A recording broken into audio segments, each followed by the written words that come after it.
ते 4थ्या मजल्यावरचे देशपांडे आहेत ना, ते तर मला म्हणाले सुद्धा, वहिनी एकदम टवका दिसतोय हो.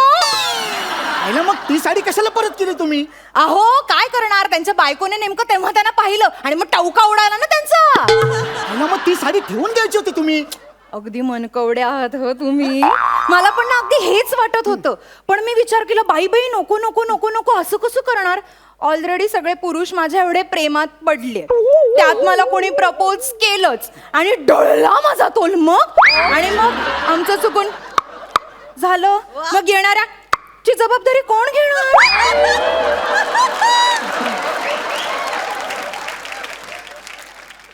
मॅडम ते असं टॉक टॉक केल्यावर होतं काय?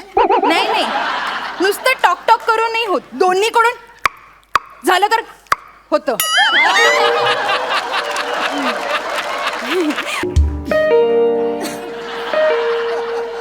छोटू आला वाटतं.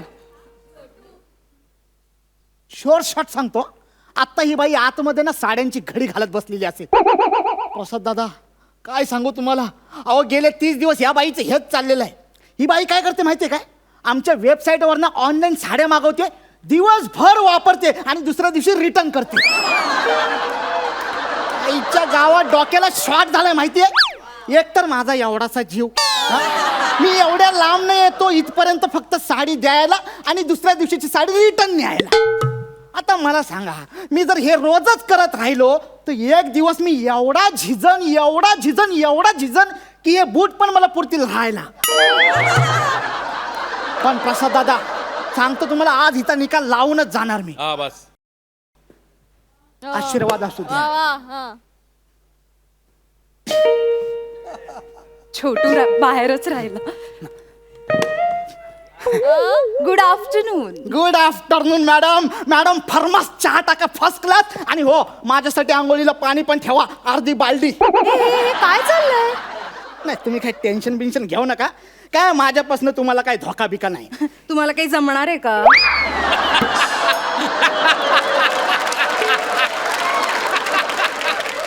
ठीक आहे, तुम्ही काल ऑर्डर केलेली साडी. Thank you so much. ही मी परवा घेतलेली साडी मला नाही आवडली. नाही ती इथंच असू द्या.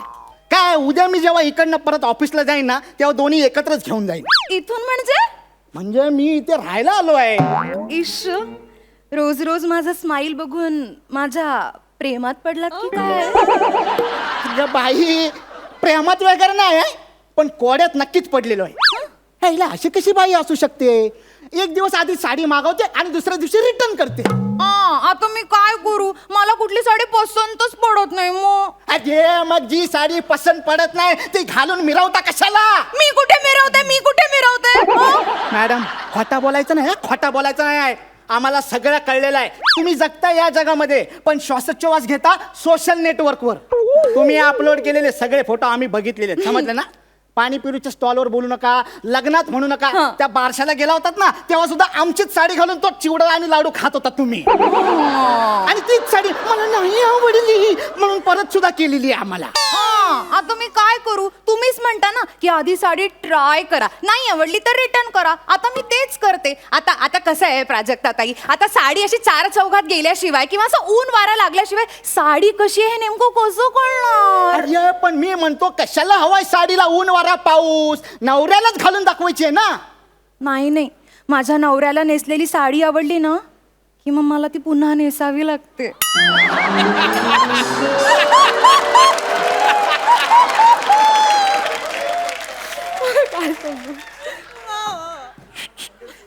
म्हणजे तुम्ही तुमच्या बायकोला नेसलेली साडी पुन्हा नेसायला नाही लावत? नाही, ती तर गाऊन घालते. शी शी शी, ते रोमॅन्टिकच नाहीये हो हे. हे बघा माझा नवरा की नाही रंगांधळा, त्याला ना काहीच कळत नाही हो. अरे मग नवरा बदला ना. या साडी बदलण्याचे कसले छंद लागले तुम्हाला? छंद नाही काही, प्रत्येक वेळेला काहीतरी जेन्युइन कारण असतो हो. नाही, आज मला तुमचं जेन्युइन कारण कळू दे. तुमची 30 जेन्युइन कारण. त्याचं काय झालं ना, पहिल्यांदा की मी किती पार्टीला गेले होते, तिथे काय झालं, सगळ्या बायकांनी माझं इतकं कौतुक केलं. अय्या किती छान दिसतेस, अय्या कसली गोड दिसतेस. घरी गेल्यावर दृष्ट काढ. त्या जोशी काकू तर मला म्हणाल्या ही साडी अजिबात उतरवायची नाही. आईला मग एवढी आवडलेली साडी तुम्ही परत कशाला केली? असंच असतं बायकांचं, त्या उलट बोलतात. त्या जर बोलल्या ना की ही साडी छान आहे, मग ती एकदम भंगार असते. हे कुठलं लॉजिक? अहो हे वेगळं लॉजिक आहे हो बायकांचं. बायकांचं कसं असतं, समोरची बाई ना आपल्यापेक्षा एकदम भिक्कारडी दिसायला पाहिजे, म्हणून तिच्या ना चांगल्या गोष्टींबद्दल ना कधीच चांगलं बोलायचं नाही. वाईट गोष्टी असल्या ना, वाईट साड्या नेसल्या की म्हणायचं वाव किती छान आहे, बघायचंय बघायचंय, सई ताई सई ताई ही साडी कशी आहे, वाव खूप मस्त आहे. बघ बघ, म्हणजे भिक्कारडी साडी आहे की नाही ही. हं? हे असंच असतो दरवेळेला. पण मग दुसऱ्या साडीच्या वेळेसचा काय किस्सा घडला तो सांगा.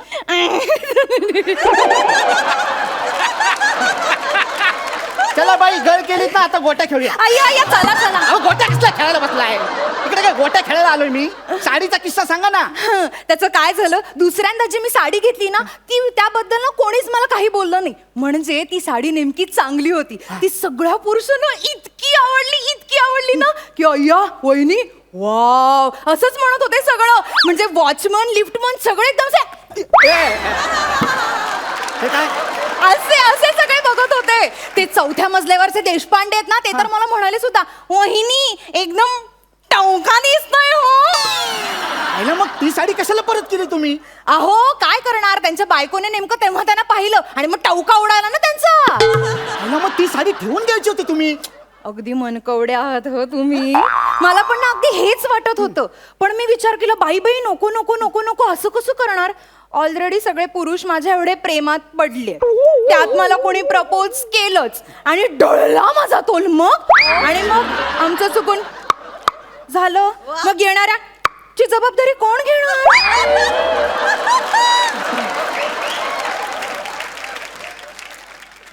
मॅडम ते असं टॉक टॉक केल्यावर होतं काय? नाही नाही, नुसतं टॉक टॉक करून नाही होत, दोन्हीकडून झालं तर होतं.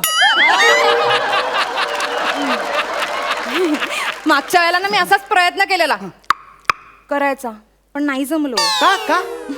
त्याला ना एका दिवशी साडी आवडली, दुसऱ्या दिवशी नाही आवडली, मग फिसकटलं आमचं. मग साडीला आणि त्याला दोघांनाही पाठवून दिलं. अरे साडीला कशाला पाठवायची? साडी ठेवायची होती ना तुम्ही.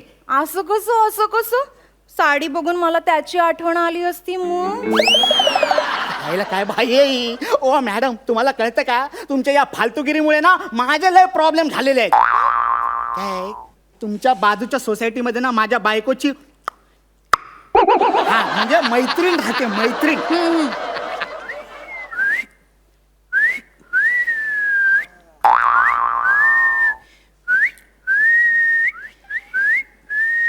बरं हे नाही तर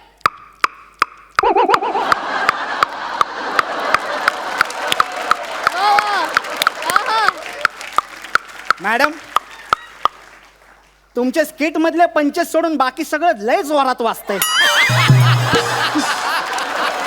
माझं निदान काहीतरी वाचते तरी, तुझं फक्त वाजल्यासारखं वाटतंय रे.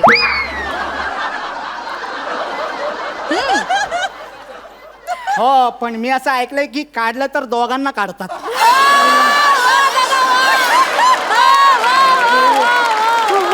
मी काय सांगत होतो, ओ मॅडम, अहो ती माझ्या बायकोची मैत्रीण आहे ना, ती माझ्या बायकोला फोन करून सांगते, हॅलो तुझा हा आला इकडं, त्याचा काही लफडा आहे का?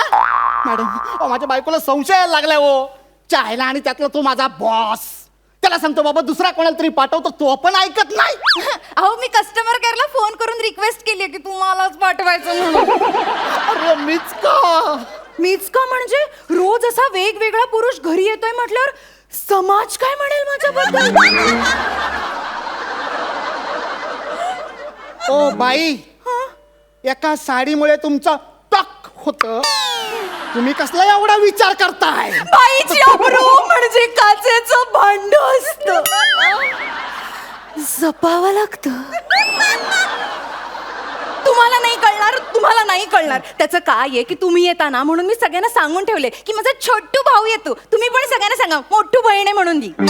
फालतूचे ऑप्शन सुचवताय हो तुम्ही. त्यापेक्षा ही साडी परत करायचं थांबवा ना. नाहीतर एक काम करतो, मी इथेच राहतो. हा अय्या, हे बघा. मग मी माझ्या नवऱ्याला काय सांगू? सांगा तुमच्या नवऱ्याला तुमचा चुलत भाऊ आला म्हणून. असं चुलत भाऊ मानलेले भाऊ किती आणायचे मी?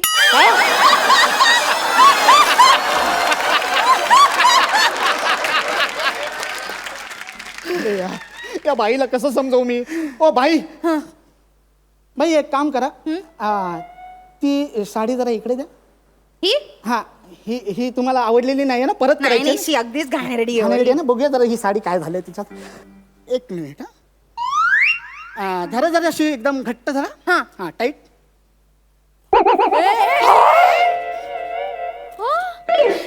जाऊ दे, तशी मला आवडलीच नव्हती. हो ना.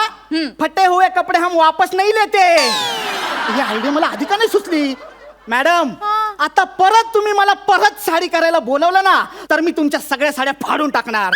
मग बसा फाटलेल्या साडीचे पैसे भरत. एक काम करा, ती साडी ती नाही, रिटर्न करायची नाही, ना. नाही, नाही. दादा आता मी तुमच्या सगळ्या साड्या फाडतो. हो कळता कुठे हो मॅडम.